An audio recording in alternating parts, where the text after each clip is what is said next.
Buenas tardes. Hola. ¿Se escucha? Sí. Bueno, buenas tardes. Soy un escritor nacido en el sur de Polonia en 1904 y que he escrito notas de adolescencia en 1935, Ferdydurque en 1937 y después, más allá de la fecha, Yvonne, la princesa de Borgoña, La boda, Transatlántico, Pornografía, Suspenso. En 1967 obtengo el Prix Internacional de Literatura con mi novela Cosmos. El 25 de julio de 1969 me verificaron muerto. En efecto, Germán García. Es un texto que está publicado con el título Presencia en la revista Los Libros en agosto de 1969, a un mes aproximadamente de la muerte de Witold Gombrowicz. Esa vida física que hasta hace poco se movía por una zona muy precisa de Buenos Aires, supo deambular a los 19 años por Río de Janeiro, sin amigos, ni dinero, ni mujer, en continuación con la nada, como quien llega a una vida, con ese deambular arrojado, despejó otra cosa, una mansión, un lugar para vivir. La lectura de Henry Miller le dio letra a ese primer periplo. Así, el júbilo de la necesidad se cifró en su escudo de armas. Entonces, él juega a entrar en la escena del mundo con el orgullo de la lectura en la jactancia desoladora de escribir. De repente encuentra en Ferdydurque de Witold Gombrowicz la risa.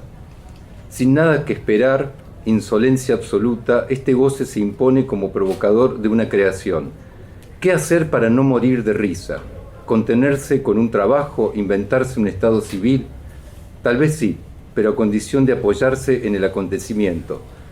Sobreviviente al fin escribirá: hoy, 1 de febrero de 1979, vuelvo a reír de la misma forma cuando experimento algún libro de Gombrowicz y recupero en el eco debilitado de mi risa actual el eco siempre renovado de aquella risa absoluta. Esa risa será clave en su inventiva. Con ella, Ancorp se incorpora en el discurso analítico al mismo tiempo en que lo recrea, lo divierte. Referirse al psicoanálisis es una decisión, es el cero de la decisión. El cero, concepto no idéntico a sí mismo, no precisa subsumir ningún objeto, ni árbol genealógico, ni patria de origen. Vengo de la literatura, deslizará Germán García en ocasión de entrevistarse con Jacques Lacan, frase a la que agregará años después: eras menos patético que decir vengo de la Argentina. Tal vez porque la afiliación a la referencia de Lacan no precisa enarbolar ninguna heráldica, Germán juega con la metáfora al sustituir el país natal por la República de las Letras. No deja de conmoverme luego de este 26 de diciembre, leyendo innumerables mensajes de texto, microrelatos y declaraciones, verificar cómo la referencia Made in Germán se incorporó a esas vidas. Hay quienes se sirven de él para pasar a otro discurso o bien a otra conversación. La risa de Germán García, esa pizca buscavida, cuya falta haría vano el universo del psicoanálisis y de las letras, designa su encarnadura, una forma de dejar que el discurso analítico se instale en su vida y pase a la vida de quien quiera tomarlo. Bueno, con esta breve introducción damos lugar a las marcas en la lectura de Gombrowicz, las marcas de Germán García en la lectura de Gombrowicz. Una de las cuestiones que me pareció pertinente es ubicar ese texto de 1969 en la revista Los Libros y un breve fragmento de Gombrowicz, Cómico de la Lengua, un texto publicado en el año 80, también agosto del año 80, en la revista Escrita de Córdoba. Tenemos el honor de participar en este congreso y entonces voy a enumerar los nombres de los expositores y con la apuesta de que tal vez podamos conversar o incluso reírnos. Bueno, en primer lugar le vamos a dar la palabra a Félix Charamonte. Él practica el psicoanálisis, es miembro de la Fundación Descartes y de la Asociación de Psicoanálisis de San Fernando Tigre. Sí, tal cual.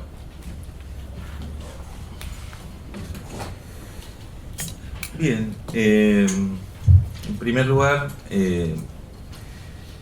honrado de participar, gracias a la invitación de Nicolás Hochman.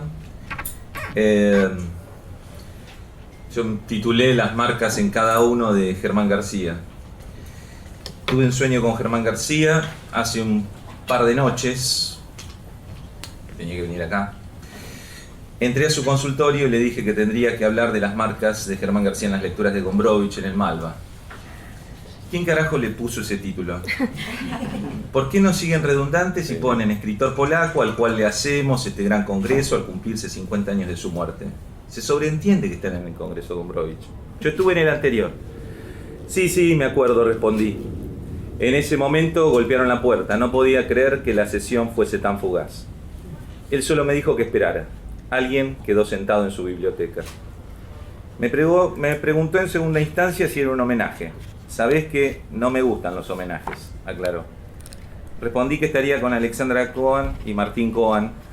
Me interrumpió diciendo que con ellos presentamos Miserere en San Isidro, que eso había estado muy bien. Y agregué, también estaré con Juan Mendoza y con César Massa. Ahí ya, con su prisa característica, me dijo, vení, anotate estos libros. Fui rápidamente a buscar mi libreta, mi lapicera. Al darme vuelta me dijo una palabra inentendible. Supuse, para mi alivio paradójico, que era Ferdidurque. Repregunté y me mostró este libro, Gombrowicz, el estilo y la heráldica. Ahí me desperté. Tal vez justo a esa hora inanimada y nula en que la noche ya está por terminar y sin embargo todavía no ha nacido el alba. Sí, esta última frase me la copié de Gombrowicz, pero soy el primero que la dice en esta mesa, así que soy el autor de esta copia, como diría Macedonio, o parafraseándolo. En este panel que menciona al analista más célebre que he conocido, o al analista que celebré haber conocido.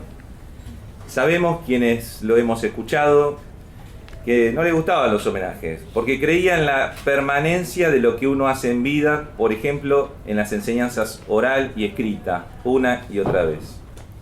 Algunas palabras sobre Germán. Psicoanalista entre psicoanalistas, escritor entre escritores, intelectual erudito. Supo ser distinguido como doctor honoris causa de la más antigua universidad de nuestro país, Córdoba. ¿Tuviste que ver en eso? Sí, y fue justamente un 15 de agosto del 2014. Mirá que hace mucho tiempo. Coincidencia. Sí. Y de la Universidad Nacional de San Martín. Podía hablarte de Gombrowicz porque lo había leído, remarcado 1000 veces y porque se había reído solo, en cualquier lado, con sus lecturas. Una cita que tal vez ya se sepa, pero como dice alguna diva, el pueblo se renueva, el público se renueva. En el libro de mi sueño, en 1963, Ferdidurque fue la risa, dice Germán. Esto es literal. Y como había adelantado, spoileado aquí César, no podía evitar la risa en los colectivos, en los bares y en las plazas donde releía ciertas escenas. No se trataba de reírse de algo, sino de una risa que surge de la propia risa. Una risa que se desliza para volver a instalarse en el ser como la verdadera condición de la existencia. Llegué a pensar que el trabajo solo era una forma de contener la risa, que los grandes problemas eran la solución que se encontraba frente al peligro de morir de risa. Llegué a pensar que aquí se introducía cada tanto la muerte para contener la risa. Creo que nunca había reído antes, que nunca había conocido la insolencia de la risa que provoca la liberación del pensamiento. Recuerdo que, sobreviviente al fin, caí de empleado en una librería. Entonces conseguí 50 ejemplares de la edición Argos de Ferdidurque, agotada desde hacía años, pero aparecida en pequeñas cantidades por el misterio de las librerías de usados y me dedicaba a venderlo a cuanto desprevenido apareciera y fuera capaz de escuchar mi disertación ardiente. ¿Una madre quería una novela para su hija de 15 años? Ferdidurque. ¿Un industrial deseaba algo liviano para las vacaciones?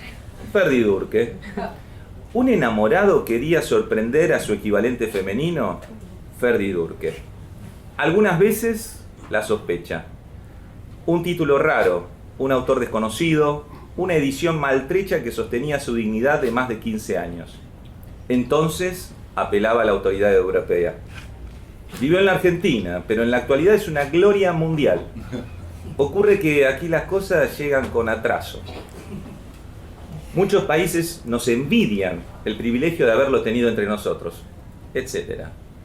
Si el cavilante era más culto, enlazaba a Ferdidurque con la novela objetivista, con la anticipación de Lolita, con la náusea de Sartre. Así vendí en poco tiempo los 50 Ferdidurque.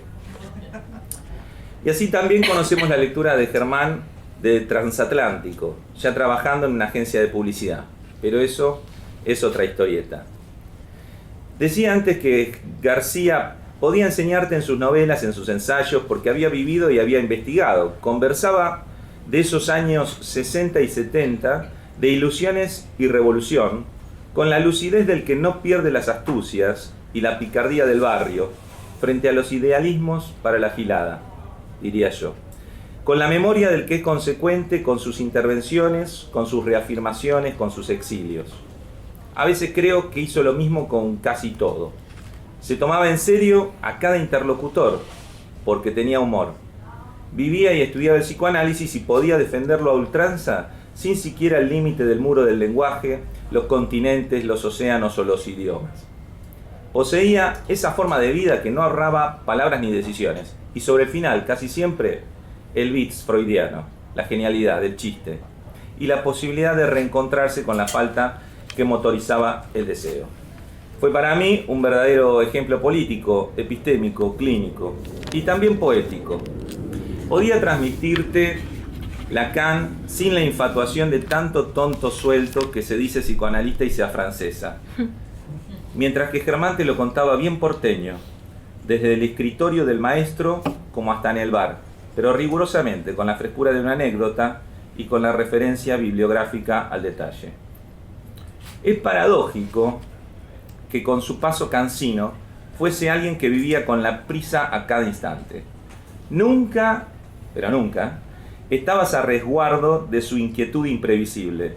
Y sin embargo, te querías quedar al lado suyo porque eras seguro que ibas a aprender algo. Al mismo tiempo supe entender que en mi caso, probablemente como le pasaba a otros, éramos amigos en el terreno de Freud y Lacan, así como también en las ironías y el humor sobre Perón, hablando de la cultura en general y de nuestras políticas en particular. A partir de la edición responsable de Beatriz Guedes, se publicó Informes para el Psicoanálisis, una salida, este pequeño texto, que ahí hay una serie de textos que eran columnas de Babel, una revista de libros de fines de los años 80 y principios de los 90. En junio de 1989, Germán escribe: ¿qué pasaría si alguien aplicase Witold Gombrowicz al psicoanálisis? Sería una sorpresa. En 1935, Gombrowicz reseña la introducción al psicoanálisis de Sigmund Freud y llama la atención sobre el hecho de que los medios conservadores y burócratas del pensamiento imputan psicoanálisis a las bellas letras que perdieron su belleza. Esa pequeña reseña fue publicada en un libro francés y tiende a matizar la imagen de Gombrowicz difundida por sus víctimas, entre comillas, argentinas. Un Gombrowicz deliberado que explota las contradicciones y reflexiona sobre el movimiento de la cultura de su tiempo, el mismo que vuelve a presentarse en su diario. Y vuelve a preguntarse allí Germán, en esa nota, ¿qué resultaría de aplicar Gombrowicz al psicoanálisis? Una mayor sensibilidad sobre los juegos intertextuales. Yo es intermedio, dice en alguna parte Jacques Lacan. Una reflexión más precisa sobre la diferencia entre goce, deseo y amor en el texto. Una posibilidad de entender al sujeto como aquello que se descifra sin mediación de autor, sin cuerpo, sin voz, sin pregunta y sin respuesta, a diferencia de la práctica analítica. Lo que es sin duda un problema de método y para nada es algo de lo que se llama psicoanálisis aplicado. Pero en particular, dice Germán, Witold Gombrowicz permitiría pasar de la seriedad a la serialidad para burlarse de ambas, de la impostura a la semblanza, para entender por la segunda de qué manera desespera la primera del vacío que el lenguaje introduce en lo real. Pero es posible que nada de esto ocurra, así dice casi en forma pesimista. De todas maneras, Germán termina este escrito brillantemente rescatando la respuesta de Gombrowicz. que dice: se trata de protestar en nombre de lo particular, mediante la ironía y el sarcasmo, descifrar la naturaleza particular, triunfar sobre ella. Y nuestro marcador indeleble, Germán, puntualiza: de esa manera se muestra la futilidad de una literatura que se esfuerza por resolver los problemas de la existencia en general, futilidad del mismo psicoanálisis, cuando los cultivadores lo usan para parlotear sobre el mundo. ¿Qué hace entonces la literatura seria? No facilita la vida, dice Gombrowicz, sino que la vuelve más difícil. Y el final señala que el polaco de nuestro Congreso luchó en 3 frentes, tal vez pequeña ironía sobre la guerra, y los vuelve a marcar: en contra del marxismo, el existencialismo y el cristianismo de la desesperación, de las cuales, sin embargo, defendió ciertas cosas. Así como también se burló un poco del estructuralismo y también ironizó algo sobre el psicoanálisis. Finalmente, de ser breve, diré que una marca de Germán es la interpretación que hace de Gombrowicz como alguien que buscaba, en la dispersa multiplicación de los efectos, una salida frente a la fascinación de la causa. Algo que supo muy bien hacer este analista indeleble e inigualable, que tiene discípulos y lectores a ambos lados del océano, que escribió que amaba la lectura de Beatles y que simpatizaba con sus lectores cuando aún eran pocos. Y esperemos que sean muchos más. Muy bien.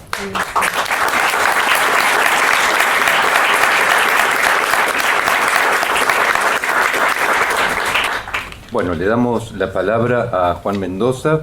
Brevemente diré que Juan Mendoza es alguien que lee y escribe a tiempo completo y en los ratos libres se dedica a ser investigador del CONICET y también a publicar libros.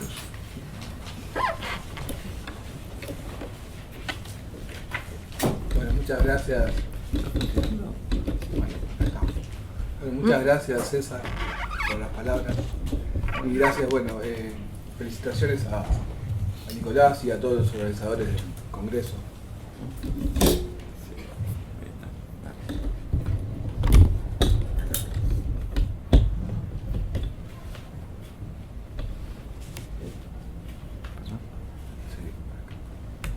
Bueno, Witold diría: va, soy un escritor nacido en el sur de Polonia en 1904 y que he escrito notas de adolescencia, suspenso. En 1967 obtengo el Prix International de Literature con mi novela Cosmos. El 25 de julio de 1969 me verificaron muerto. Gombrowicz murió casi un mismo día que Roberto All, pero 27 años después. Aunque no, murió el 24, el 25 lo verificaron muerto. En agosto de 1969, apenas unas semanas después de la muerte de Gombrowicz, en Vannes, Francia, aparece el número 2 de la revista Los Libros, en el número 2 de la revista Los Libros, un artículo de Germán García titulado Leer a Gombrowicz. Es el primer artículo de Germán en la revista Los Libros, y el título, Leer a Gombrowicz, es un imperativo, una orden. Allí, Germán habla en nombre de Gombrowicz, es decir, habla en primera persona como si él fuera Gombrowicz. La G de Germán García y la G de Gombrowicz se superponen. Hay un interés en la vida de Gombrowicz. Germán viene de escribir Nanina, una novela autobiográfica, al tiempo que, no pudiendo recuperar la vida, Gombrowicz es un nómada que acaba de morir. Germán nos dice que Gombrowicz es textual para nosotros. Gombrowicz textual se va a llamar precisamente el siguiente artículo de Germán García en Los Libros. Germán escribió 12 artículos en la revista Los Libros. El primero y el penúltimo fueron dedicados a Gombrowicz, para que entendamos un poco la importancia de Gombrowicz en sus intervenciones. Y continuará escribiendo sobre Gombrowicz a lo largo de diferentes momentos, muchos de ellos ya citados aquí. En 1993 aparece el libro sobre Gombrowicz, El estilo y la heráldica. Y en el Centro Descartes también funda el Círculo Gombrowicz, dedicado a la lectura y estudio del autor del Casamiento. Y también en el Centro Descartes hay una sala que se llama Sala Gombrowicz. En aquel artículo de Los Libros se evoca una búsqueda biográfica que, como no puede consumarse, adopta la forma de una búsqueda textual. Siempre hubo cruces, desencuentros, matizados por la lectura, entre Germán y Gombrowicz. Gombrowicz se va de Buenos Aires en el 63, En el 64 y en el 65 son las primeras apariciones de Germán en Buenos Aires. Nanina aparece en el 68, en el 69 muere Gombrowicz. En el primer artículo de Germán sobre Gombrowicz en los libros aparece una marca, un rasgo de Gombrowicz que Germán intenta hacer suyo. Dice Germán: Gombrowicz se negaba a dejar a la ficción hablando por sí misma. Era un enamorado de los prefacios. Y en la nota, Germán subraya aquel pedido de silencio de Gombrowicz puesto en el prólogo de Ferdidurque, del Ferdidurque argentino. Callaos, pues, os lo ruego. Callaos en espera de un futuro mejor. Parece casi un prólogo artiano, ¿no? Por el momento, si queréis expresar que os gustó Ferdidurque, tocad sencillamente al verme vuestra oreja derecha. Si os agarráis la oreja izquierda, sabréis que no os agradó. Y si tocáis la nariz, significará que vuestro juicio está en el medio. Con un leve y discreto movimiento de la mano agradeceré esta atención para con mi obra, y así, evitando situaciones incómodas y aún ridículas, nos comprenderemos en silencio. Muchos saludos a todos. Así termina el prólogo al Ferdidurque español, argentino. Aquí el pedido de silencio de Gombrowicz es también de Germán. No nos olvidemos que el artículo de Germán en los libros, leer a Gombrowicz, es un obituario, o mejor, una semblanza, una marca. En mayo del 72, en los libros número 26, un año antes de la aparición de Literal, Germán vuelve a cargar con Gombrowicz. Sí, Gombrowicz textual se llama, sí. El artículo hecho de subrayados y de copy-paste. Hay que colaborar en la acción clandestina, aparece diciendo Gombrowicz en el artículo que firma Germán Leopoldo García, sin revelar que nuestra acción clandestina apunta a otro objeto. Lo clandestino es el acto de citar. La cita procede de la seducción, la cita que inaugura el artículo, y es la primera de una serie de citas que se van a engarzar a lo largo de todo el artículo. La cita, la primera parte del artículo, por no decir el artículo entero, es un collage, un centón, compuesto de muchos fragmentos de Ferdidurque, La Boda, La Seducción, Cosmo, Transatlántico, Ivón, Diario Argentino, y trufado con fragmentos de entrevistas al autor de todos esos libros. Cada uno de los fragmentos están precedidos de un título. Germán titula los fragmentos de Gombrowicz a la manera de Barthes en el NSZ. Es decir, que para Germán García, Gombrowicz es el autor de textos escribibles, reescribibles. Sí, sí. Es allí, en la manera de titular, donde está la voz de Germán García, pero no únicamente. En el medio hay una teoría de la escritura. Escribo para que nos entendamos. Es la frase de Gombrowicz que Germán hace suya. Aquí viene a cuento una anécdota de Beatriz Hess cuando conoció a Germán García. Beatriz tuvo, en esos primeros encuentros, tenía el impulso de tomar apuntes. Germán la paró en seco y le dijo: no anotes, yo ya escribí todo. En señal de que todo lo que decía era repetición de lo que ya había escrito y no al revés. La teoría de Germán García sobre Gombrowicz en este segundo artículo de los libros sería más o menos la siguiente: que la escritura tiene un vacío inicial que la hace posible, la constituye. Omito algunas ideas, pero básicamente hay algo de la madre. El narrador está feminizado, el padre está castrado, la madre es fálica, como si Gombrowicz, a la manera de Borges, también hubiera tomado la escritura de su madre. Hay muchas cosas que tiene Gombrowicz en común con Borges si lo pensamos. La Boda es una parodia de Hamlet. Bueno, ahí ya nos metemos en temas psicoanalíticos, lo omitimos.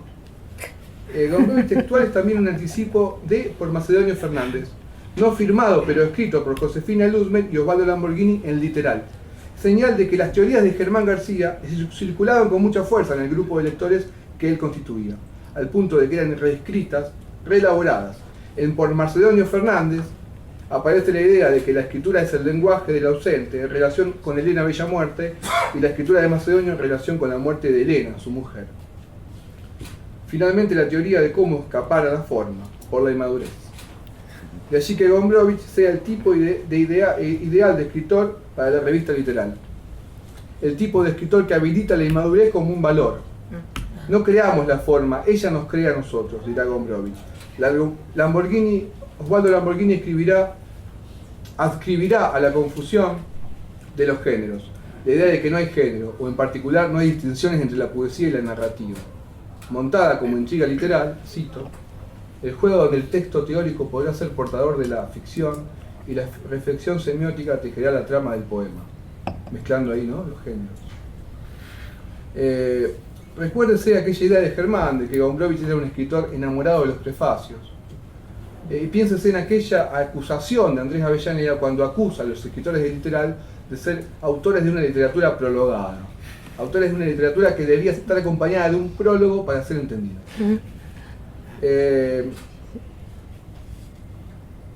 Entonces, vamos viendo entonces cómo, sin embargo, Germán no escribe un libro sobre Gombrowicz, sino que los libros que va a escribir en el 69 hablan de Macedonio Fernández y Macedonio Fernández, la escritura en objeto, en el 75 son sobre Macedonio. Entonces podemos pensar una macedonización de Gombrowicz. Gombrowicz es a literal o a Germán, a Lamborghini, a Guzmán, lo que fue Macedonio para Borges, un escritor con el cual entablar un linaje. Omitimos también esa hipótesis de argumentación de la misma, como si estuviéramos en una actividad académica. Bueno, hay también una suerte de apropiación de Gombrowicz en términos de que Gombrowicz emitía una suerte de distinción para la creación de una aristocracia plebeya. Por lectura es quizás la correlación de fuerza. Ellos arman su estrategia, o Germán también, por supuesto, y el grupo literal, toda su correlación de fuerza la van a construir a partir de la lectura. Leer les constituye un lugar. El Marqués de Sebregondi y el Lamborghini, o esa pulsión por los trajes de confección de Oscar Mazota, serían una marca de literal, la marca distintiva, la literatura como una forma de la distinción social, en los márgenes bajos, por supuesto. Entonces Gombrowicz también participa de esa marca de distinción. Y literal 1, justamente, va a terminar con una serie de ideas en las que justamente va a decir: Gombrowicz y Flaubert son los maestros de la estupidez, son los fundadores de un discurso de la importación. Hay allí una idea interesante. Pensemos que en la figura de la moderna en Ferdinand, que es una figura de un personaje que está construido a partir de la vocación por adquirir una modernidad tal, imaginariamente, paródicamente, a tal punto que después termina por llamarse la moderna. Literal tiene como una vocación, tiene esa pulsión por ser una revista moderna, y entonces ser moderno en ese momento es para ellos citar, imitar, al mejor estilo de escritor argentino y de la tradición de Borges, ¿no? Entonces viene a cuento, Gombrowicz cuando se arma el comité de traducción, el comité de traductores, presidido por Virgilio Piñeira y entre quienes estaba Adolfo de Ovieta, y ahí es donde vemos la macedonización de Gombrowicz, ¿no? Está Adolfo de Ovieta, el hijo de Macedonio, trabajando en la traducción de Ferdinand. Vemos que Gombrowicz cree más en el lunfardo o en la lengua que en el Ferdidurque. Por eso los cambios que va a hacer. Bueno, como un escritor a veces puede creer más en el lenguaje que en su obra. Entonces aquí viene a cuento la anécdota de la traducción, ¿no?, que ya todos conocemos aquí. La traducción argentina de Ferdidurque, que se armó en gran parte en el Rex, en el club de ajedrez del Rex de Avenida Corrientes, es un lugar en el que intentan traducir al español mediante un diccionario que traduce al francés y otro diccionario que traduce del francés al español.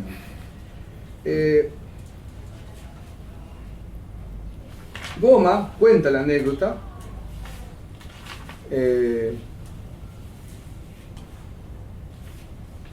Goma, o sea, Juan Carlos Gómez, cuenta la anécdota de una apuesta que hacía Gombrowicz, ¿no? Gombrowicz podía conocerse de memoria todas las palabras del Ferdidurque.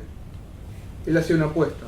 Pedía a cualquier lector que se encontraba por la calle que le abriera una página de azar y dijera 3 palabras seguidas. Por ejemplo, alguien le leía "empero los muslos" y Gombrowicz le respondía de inmediato "página 151". La apuesta la ganaba.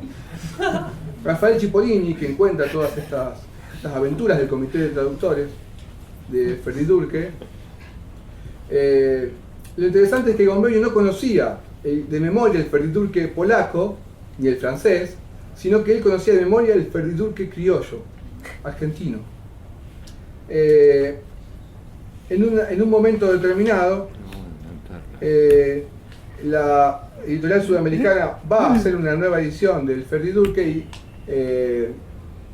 Ernesto Sábato dice una buena oportunidad para que se haga una verdadera traducción de ese texto. Y entonces Goma lo llama a Vance, donde estaba Gombrowicz, y Gombrowicz llama por teléfono a la editorial y prohíbe cualquier publicación si no se publica la traducción del comité de traductores. Gombrowicz estaba defendiendo su memoria.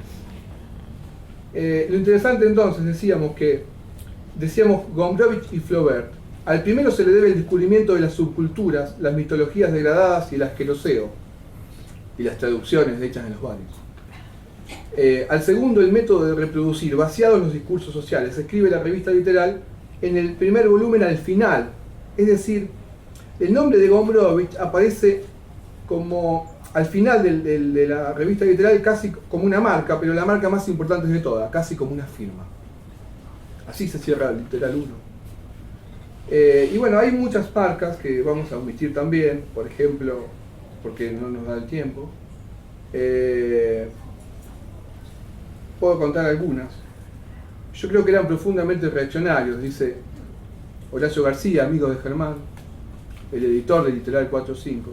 Quizás sea políticamente incorrecto decirlo, pero es verdad, Borges estaba como censurado en ese momento. Creo que lo dijo Beatriz Arlo en un reportaje, que ella leía a Barthes a ocultas, y con Borges pasaba eso, la gente lo leía pero no lo podía confesar. Pero no pasaba con ellos, leían a Borges, a Gombrowicz. Era la época de esa cosa muy política y no otra cosa. Vos no podías leer a Borges impunemente porque te hinchaban de la paciencia, te cuestionaban políticamente. Yo no creía mucho en esa censura, digamos. Otra censura, de Lamborghini a Edgardo Russo. Edgardo Russo le envía el texto justamente que se llama Nosotros no somos los polacos, que va a aparecer en Literal 2.3. Y Edgardo Russo, en una entrevista que le hago, me dice: recibí una respuesta casi inmediata. Recordemos, ¿no? Se enviaban los textos por correo. Edgardo Russo vivía en Santa Fe. Recibí una respuesta casi inmediata. No recuerdo si de Germán o de Luis, o si se trataba de una carta en nombre de la dirección de la revista entera, firmada por Germán o Luis. Bueno, viajé a Buenos Aires un par de semanas más tarde y nos encontramos. A partir de allí empezó algo parecido a una amistad, con lo que esto implicaba cuando se vive en ciudades distintas. Osvaldo quería corregirme el texto Nosotros somos los polacos. Había un problema con una palabra puntual. El caso era que él quería hacer unas correcciones que tenían que ver con la palabra pitulín, entre comillas. Yo sostenía que la palabreja era muy gombrowicziana. Todos teníamos esas complicidades que no surgían de una doxa como las existen ahora. Y él decía que la palabra había que cambiarla por pija, supongo, aunque no recuerdo bien. Ahí es interesante entonces cómo, pero es interesante que Germán, para Germán, en una entrevista del 2004, cuando le pregunto por la relación entre Nanina, el Fior y el Frasquito, Germán enseguida dice: Nanina es anterior y no tiene relación con los otros libros. Es lírica, marcada por Henry Miller y por el humor de Ferdidurque. La escena del músico, la nieta y su padre es un homenaje a la moderna. En cambio, el Frasquito deriva del Fior y Guzmán, con el prólogo de Piglia, repite el formato y la táctica de lo que habíamos hecho con Lamborghini y mi prólogo. No más que eso. El Fior es solitario y por suerte no puede imitarse. Es decir, Gombrowicz ahí aparece como una marca de Germán para diferenciarse de los otros. Es interesante también decir que Gombrowicz, que va a ser muy tomado por Piglia, si nosotros lo pensamos bien, Piglia comparte con Germán aquellos años de la revista Los Libros, entre el 69 y el 72. Indudablemente es una marca de Germán en Piglia también, esta apropiación que Piglia va a hacer de Gombrowicz. Pensemos en Tardewski, ¿no? En Respiración Artificial. Y bueno, y aquí unas marcas de lectura de Germán, Ferdidurque subrayado, un trabajo colectivo que estamos haciendo y que pronto vamos a publicar. Y bueno, es interesante ahí ver las palabras que subraya y que anota Germán en los costados. Tenemos el caso de Transatlántico, por ejemplo, que está resumido al final, hace un resumen. Bueno, y cuando habla, por ejemplo, cuando aparece el Carpe Diem, vivir la vida, bueno, Bobby es como un himno es un escritor vitalista frente a la idea de la biblioteca borgiana. Sí, había en eso, bueno, no puedo leer. Bueno, son algunas marcas de Germán en Satilur. Marcas de lectura. Muchas gracias. Pásame el micrófono.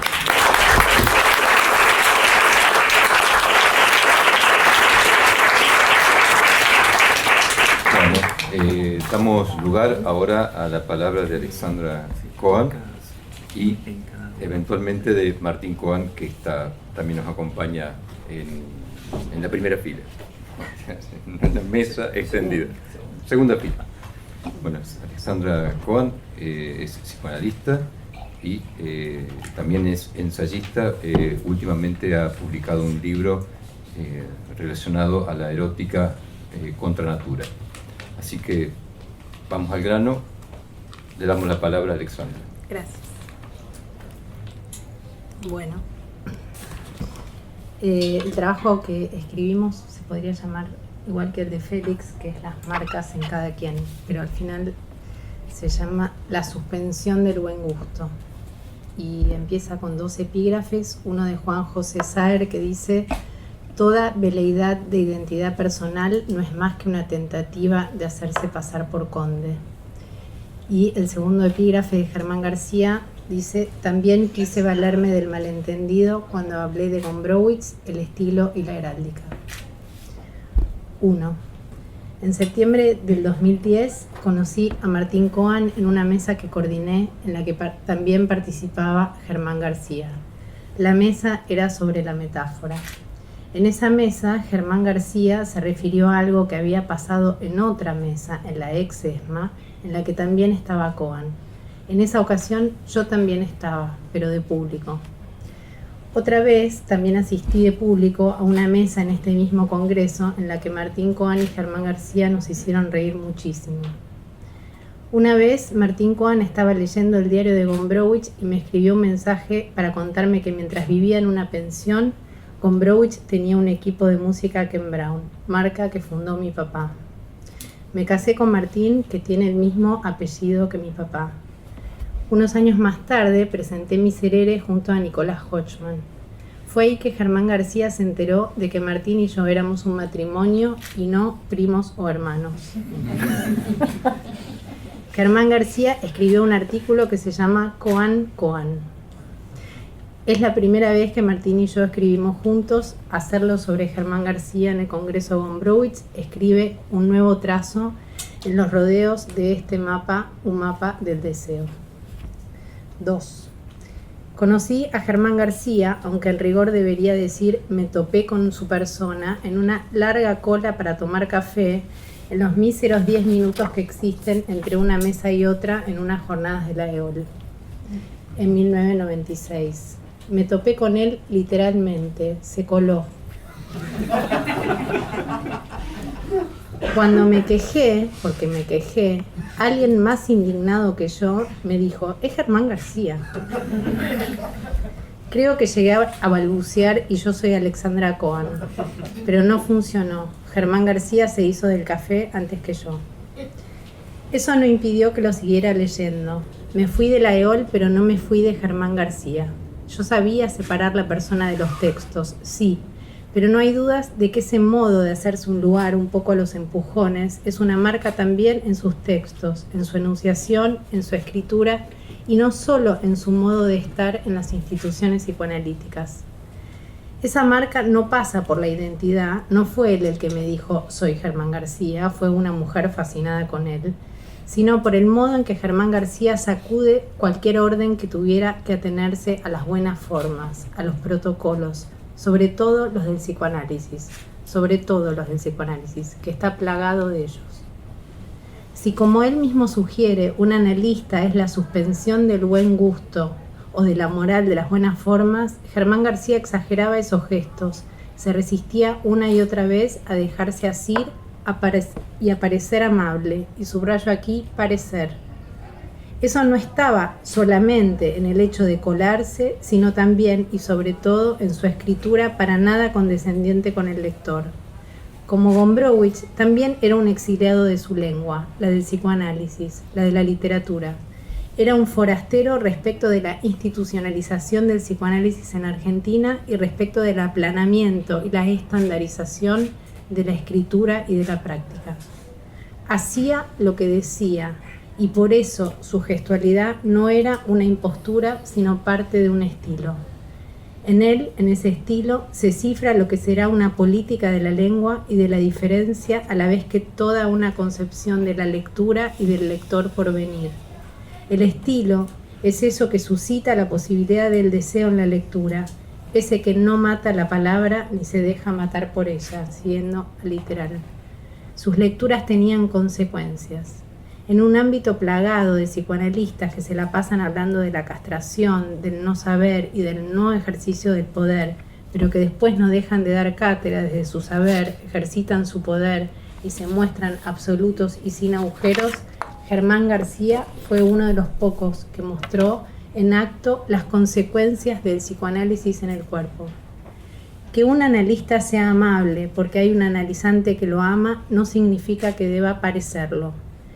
Es en ese sentido que no se trata de la apariencia, no se trata de las buenas costumbres, de los tratos protocolizados, cuestiones todas esas que Lacan remite al psicoanalista norteamericano, ese que se muestra siempre encantador.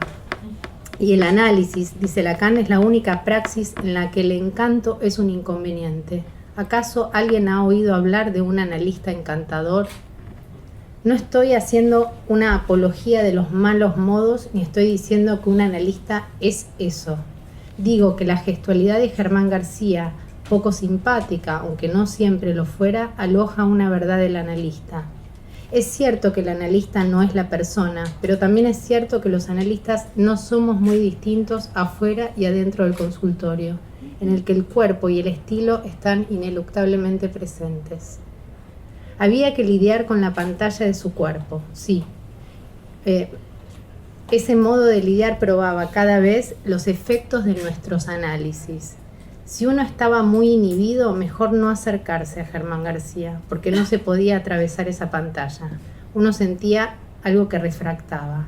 En cambio, si nuestro análisis había producido la caída del saber del otro, entonces uno podía acceder a un Germán García que hace marca en la transmisión. Es ahí que su irreverencia, su ironía y sus malos modos transmiten un saber que no puede sino estar en las antípodas del discurso universitario, del de la doxa. En los textos de Germán García, en las conversaciones, en las conferencias, hay algo de esa marca personal que lo deja siempre un poco en los márgenes, en la periferia, que lo deja a salvo del esnobismo que también afecta a muchos psicoanalistas. Es una resistencia en acto a la higiene mental, como decía él, y a los valores establecidos muchas veces que la gente demanda. Su fuera de lugar, su inclasificable, no son sino los nombres de Germán García que lo hacen, no atípico, sino atópico. Podríamos entonces decir que de su estilo, lo que Saer dice de Gombrowicz, el sentido de la famosa inmadurez vitoldiana es el rechazo de toda esencia anticipada. 3. Los personajes de Gombrowicz se debilitan, el personaje de Gombrowicz se fortalece. Germán García se detiene en una cosa y en la otra, como entreviendo que en verdad son una sola. En los textos de Gombrowicz, dado el prevalecimiento convencido del estilo o de la falta de estilo vuelta a estilo y de las preocupaciones generales del mundo, los personajes como tales quedan relegados, pero fuera de los textos, es decir, en Gombrowicz mismo no hay más que personaje. Germán García establece un juego de correlación paradójica entre la fábula personal y el olvido de la obra. Luego va a verificar que hay menos huellas de Gombrowicz en la literatura argentina que marcas en las personas que entablaron un vínculo con él, que personas afectadas para siempre por el hecho de haberse relacionado con él. Cuestión que funciona de otra manera en Germán García, personas afectadas para siempre por haberse relacionado con él, al mismo tiempo que huellas de García en el psicoanálisis argentino. Las huellas literarias escasean, nota y anota García, pero en esa escasez inscribe, si bien con límites, dos nombres clave, el de Osvaldo Lamborghini y el suyo propio. ¿De qué manera ha llegado el caso? ¿Bajo qué clase de resonancia, de prolongación, de recuperación, de validación? ¿De qué modo se produce esa huella literaria y bajo qué relación concreta con ese o con eso que damos en llamar Gombrowicz, toda vez que, sostiene García, la escritura es la ausencia del sujeto, el que grita es el efecto de su grito? Germán García subraya que hay en Gombrowicz toda una reformulación de las novelas de iniciación en la literatura argentina. Menciona Juvenilia de Miguel Cané y menciona El juguete rabioso de Roberto Arlt. Pero si esa línea de puntos se extiende en la secuencia del género y la tradición específica, se llegaría notoriamente a Nanina. ¿No hay acaso también en Germán García un estilo que no es estilo, en la estela de esa risa de Gombrowicz contra el hacer literatura? Lo hay, sí, como en la mala escritura de Arlt. Lo que no hay, sin embargo, en todo caso, es una heráldica perdida que el estilo o falta de estilo vaya a inventar. No hay blasones reducidos a irrisión en el juego doble de degradar valores pero no perderlos, o de degradar valores para no perderlos. Gombrowicz era un conde plebeyo, un aristócrata lumpenizado, un elegante en ruinas, un esbelto alicaído, central por europeo y lateral por polaco. Campeón de la oblicuidad, desarmaba con su sola existencia, con la ambigüedad de su sola existencia, la máquina de espacialización del sur, norte, sur, centro, periferia. Hasta Borges pierde su ironía cuando se habla de Gombrowicz, consigna García, pero la suya, la de Germán García, es más una arremetida frontal a lo Arlt que una diagonal al bies a lo Gombrowicz. Un jab a la mandíbula, perdón. Jab. Gracias, tenía esa duda, no lo consulté con mi marido. Un jab a la mandíbula en Gombrowicz, eventualmente, antes que aquel tan célebre cross arteano. El viaje de Gombrowicz de Varsovia a Buenos Aires con fondo de París podrá tener en García también un fondo de París, pero es viaje de Junín a Buenos Aires. Un rencor como el de Astier en su afán de validar los saberes del autodidacta, o un rencor como el de Vita, socialmente corrosivo, llegando también desde Junín. Retomar a Gombrowicz entonces en las huellas literarias: no se puede escribir como Gombrowicz, se resigna Germán García. Y en efecto, no se puede. Gombrowicz, el repetidor, es él mismo irrepetible. Repetidor en el sentido en que lo lee García, la repetición como lo que instaura un orden, la repetición que no es identidad, que surge porque la diferencia repite. En el caos anterior a la repetición, plantea García, no había cosa alguna, ni deseo de cosa alguna. Pero al volver sobre un objeto sin importancia, empieza a cargarse de sentido. ¿Y no es ese acaso uno de los procedimientos fundamentales de la literatura de Gombrowicz? Volver sobre un mismo objeto, preferentemente sin importancia, con una mirada a repetición hasta producir en él un sentido. Y luego diseminar ese sentido, hacerlo proliferar con otra repetición. La de las palabras en el párrafo, la de las sílabas en las palabras. 4. Podríamos hacer un ejercicio de sustitución y ahí donde Saer dice Gombrowicz, poner Germán García. Lo hago. Pero la sinceridad de Germán García, su auténtica originalidad, estriba en el modo de encarar los problemas de que trata, y sus alusiones personales, cuando no son meras descripciones de hechos cotidianos sin importancia, aparecen ya transformadas en problemas, en ejemplos de un debate intelectual. Sí, podemos hacer ese ejercicio de sustitución y funcionaría. Aún así, no son sustituibles ni son el mismo. Bertolt Gombrowicz, el genio de la repetición y la diferencia, que por diferencia no se deja repetir. Observa Germán García. Gombrowicz no tenía iguales, lo que ya era un problema. ¿Un problema para quién? No para Gombrowicz, en todo caso, pero puede que un problema para todos los demás. Germán García no tenía iguales, lo que ya era un problema. ¿Un problema para quién? No para Germán García, en todo caso, pero puede que un problema para todos los demás.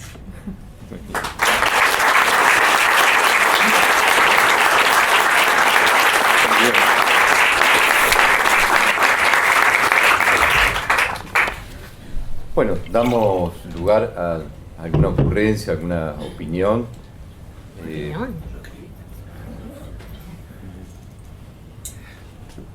¿Alguien quiere intervenir? Sí, allá hay una intervención. Una pregunta. Sí, ¿decís tu nombre, por favor? Lisandro. Sí. Walter. No sé cómo se pronuncia. Creo que dice, la escritura es la falta de sujeto. Por lo que veníamos diciendo. Si la escritura es la falta de sujeto, y el estilo es lo que vuelve a poner en juego al sujeto, ¿dónde queda la forma en ese enunciado? Digo, la escritura es la falta de sujeto, decía. Y el estilo es lo que vuelve a poner en juego al deseo. ¿Dónde queda la forma? ¿Qué es la forma? ¿Es esa apariencia que hay que descartar? ¿Es ese vacío o tiene lugar? ¿Quieres contestar? Martín Cogan, ¿Cómo profesor. estás? Sí. El micrófono, Martín. ¿Sí? Ah, sí. Bien. Yo creo que a mi entender eso es clave para lo que veníamos planteando en cuanto a no esencializar o no fijar una identidad, que es la manera en que Gombrowicz, en Gombrowicz, la forma es inseparable de la deformación y el gesto es inseparable de la mueca, y así siguiente. Entonces me parece que hay algo de ese orden, pero para pensar en un sujeto que tampoco queda fijado en un estilo, hay que pensar en una forma que se deforma también a sí misma. Sí, queda claro, gracias. Sí, pues voy a agregar algo.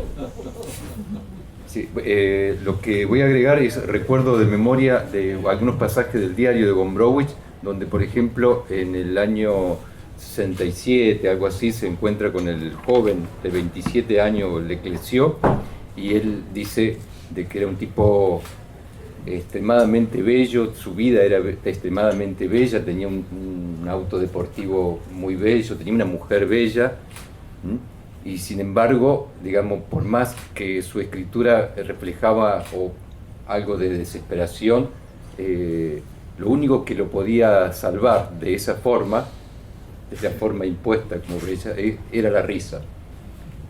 Bueno, entonces me parece que podemos ir replicando. También está el tema de un texto sorprendente de Germán del año 74, donde habla el saber sobre la gradiva de Jensen, que es un artículo de Freud sobre una obra literaria menor de Jensen, donde en un párrafo Germán García lo cita Gombrowicz en una extrapolación, digamos, que nada que ver con lo que viene trabajando, y donde dice algo así, que el arte funciona en un intercambio al estilo de una iglesia, y define la vida para Gombrowicz como la destrucción del templo invisible del reconocimiento.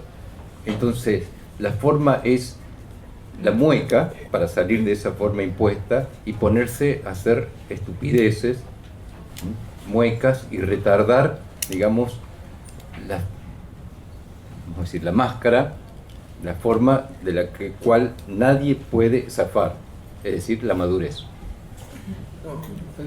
También pensaba en algo, que la forma efectivamente existe. El tema es cuál es el lugar de posición de Gombrowicz respecto de las formas que existen en el mundo y respecto de las formas que ineludiblemente se crean cuando uno hace algo, ya sea escribir u otra cosa. Entonces, ¿cómo no hacer el acto? Esto tiene que ver con lo siguiente. En un momento dado, en el diario argentino, Gombrowicz cuenta, va a Santiago del Estero, la familia de Santucho es una familia pudiente de Santiago del Estero, él lo conoce a un joven Santucho, y donde todavía Santucho no es lo que después va a ser el líder político que todos conocemos, y Gombrowicz se queda con Santucho hasta altas horas de la madrugada discutiendo un par de noches en la intención de Gombrowicz de literatura, en la intención de Santucho de política. Entonces, en el diario anota, después de fracasar Gombrowicz, ¿Fracasó en lo literario o en lo erótico? no, en no poder hablar de literatura con Santucho, puede fracasar en esa intención, ya nota, realmente no le interesa la literatura, pero seguramente tiene asegurado un gran destino político. Ahí hay algo, un esencialismo, si se quiere, lo pregunto, ¿no? Efectivamente hay algo de leer al otro del sentido, no voy a decir psicoanalítico, porque ellos lo sabrán, pensar mejor que yo, pero sí en un sentido periodístico casi te diría, cuando un periodista tiene que hacer una entrevista y tiene que sacar la ficha al entrevistado en esas 2 horas, o menos a veces que dura la entrevista, tiene que sacarle la ficha porque nunca más va a haber quizás ese entrevistado y no puede hacer una nota donde no le sacó la ficha, al estilo María Moreno estoy pensando, ¿no? Donde por ejemplo, una anécdota puntual donde María Moreno lo va a entrevistar a Jorge Álvarez, no le puede sacar la ficha, la entrevista se hace a la mañana, llega a su casa, pasa la nota y luego, me contaba María Moreno, me fui de nuevo y lo agarré de sorpresa, lo enganché en la parrillita que estaba con un gato en las rodillas.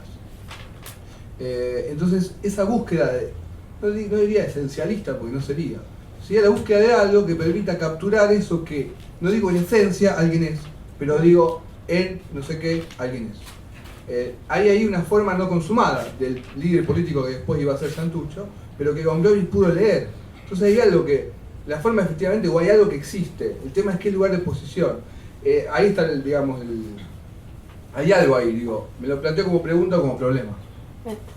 Una cosa, quizás no es una esencia en el punto donde ese algo no existe hasta que acontece la lectura, ¿no? Eso que vos decís, no estaba ahí hasta que ahí lo lee Gombrowicz o María Moreno, por la lectura, digo, ¿no?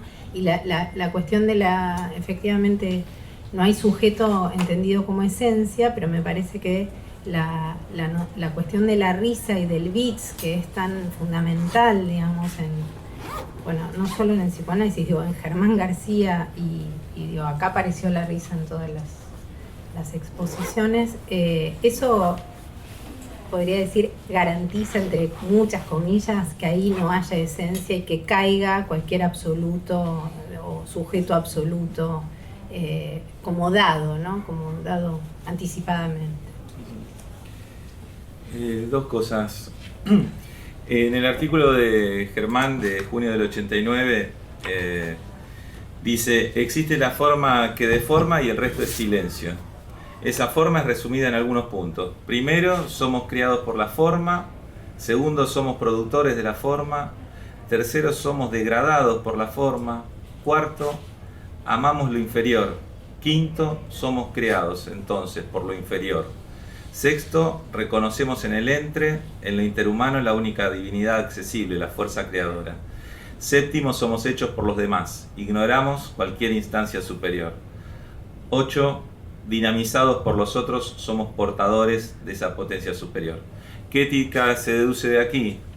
Dice Germán. En primer lugar, responde Gombrowicz, se trata de protestar en nombre de lo particular. Eso es un poco justo lo que encontré en ese artículo, ¿no? Y una cosita más respecto de lo que mencionaba de Santucho, me acordé el libro de Nicolás Hochman de Incomodar con estilo, que vendría también como para describir a Germán,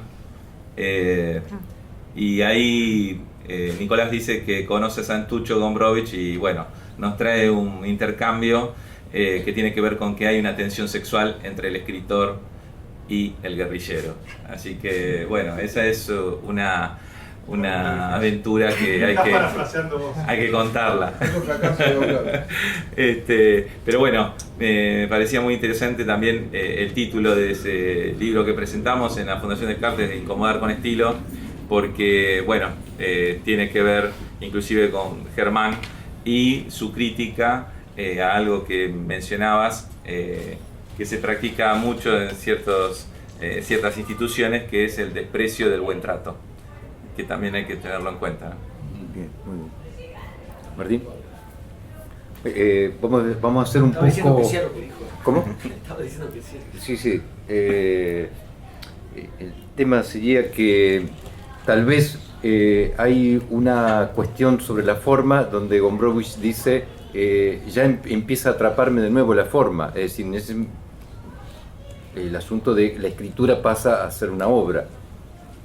Dice, ¿cómo salir de esa forma? Entonces me parece que tal vez en términos estrictamente lacanianos la forma se correspondería con el concepto de semblante, donde citándolo a Germán García, semblante tiene una resonancia con conjunto y reunión.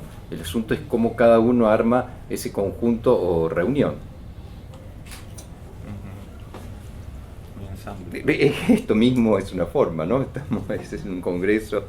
De hecho, recuerda a Ferdidur que el final y el regreso al hombre. La idea de, bueno, regreso al hombre, ¿cómo lo hago? Atrás del gesto. Quizá esa es la resistencia que hay frente a la forma y a la esencia. No hay escapatoria, pero hay una resistencia. Está la risa, está el gesto. Frente al el mito de la enamorada escapa con su prima, bastante divertido, hace el gesto final y así vuelve la humanidad, tiene que volver, pero lo hace mediante el gesto, quizás sea esa la deformación. Sí, pues es que es un punto muy interesante de, tal vez, o a mí me interesa el tema de la conexión entre Gombrowicz y la política, porque es esa posición de incomodarse, citándolo a Nicolás Goldman, es el artículo de Germán García en la revista escrita Gombrowicz, cómico de la lengua, en agosto del año 80, ahí hay toda una cuestión que plantea Germán respecto de que el héroe para Gombrowicz ya no existe, es solamente, dice, una sacudida de perro, es una sacudida de un perro mojado, ¿no? Un aleteo de una mosca, es decir, que hay determinados gestos o muecas que ya no tendrían que ver con esa posición de el gran acto revolucionario. Este es un momento muy político, Sí. incorporo. Bueno, ¿alguna pregunta más?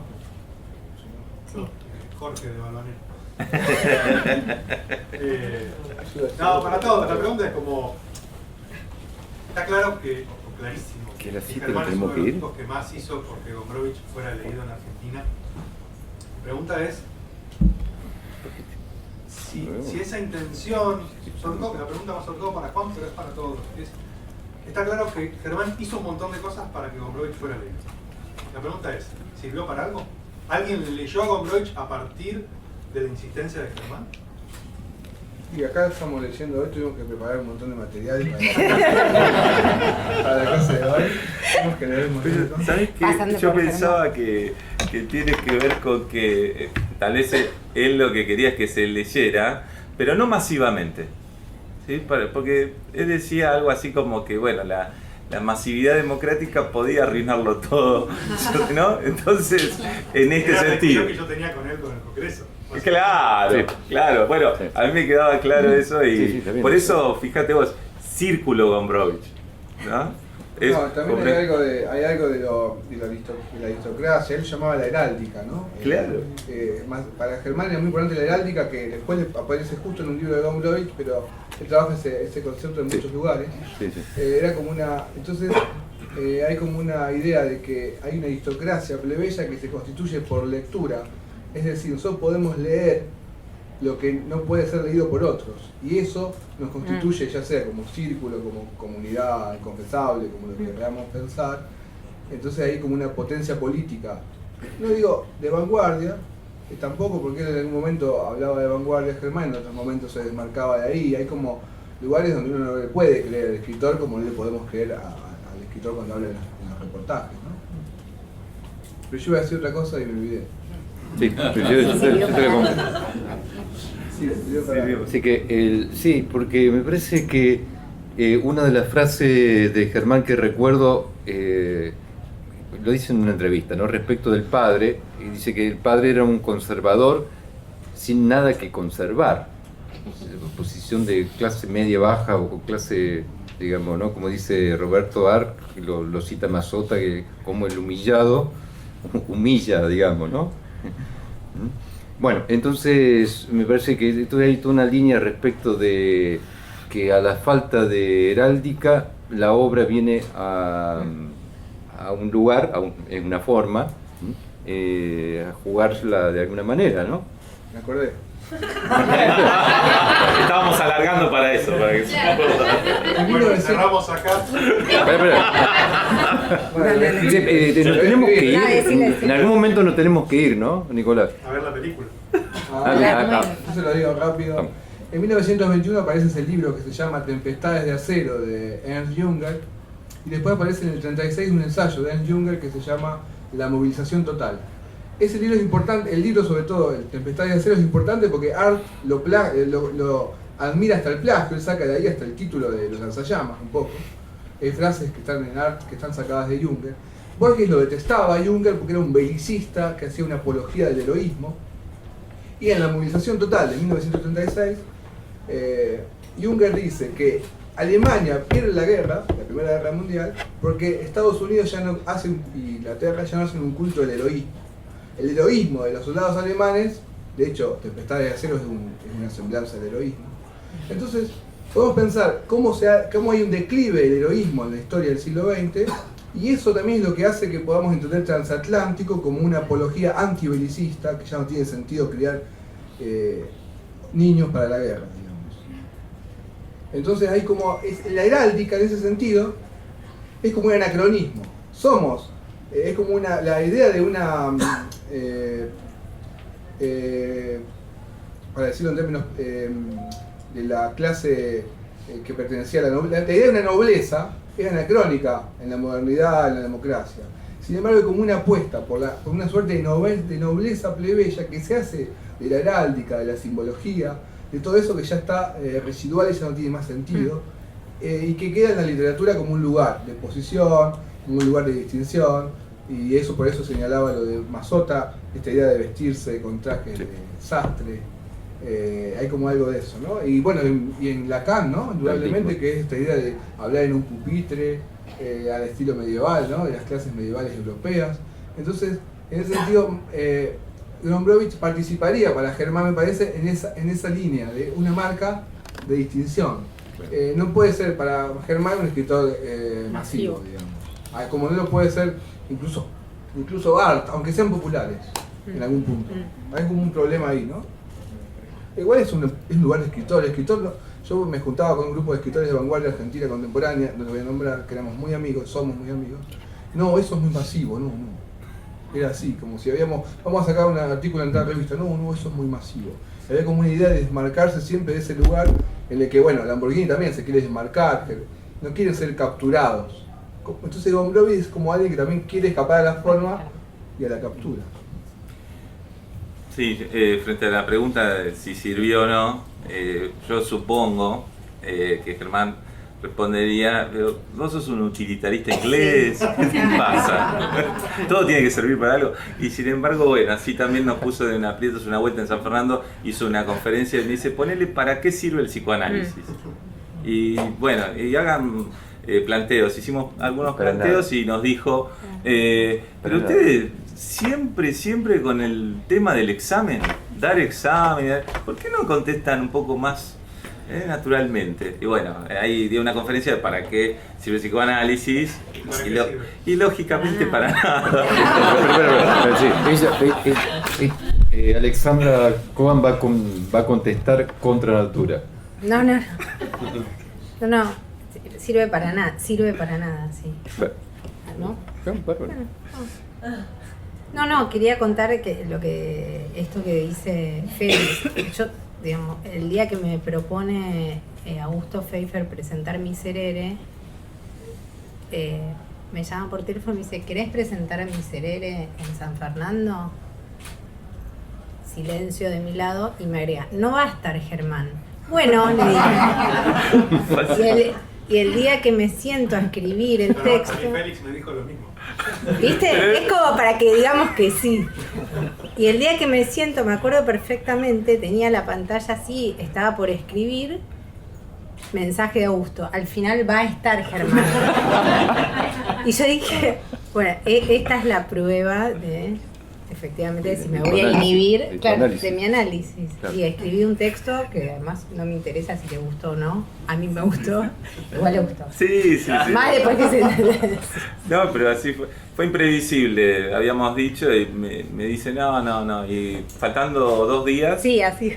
fue así, me planteó. Los organizadores del evento son todos iguales. Te engañan. Entonces el análisis sirve para...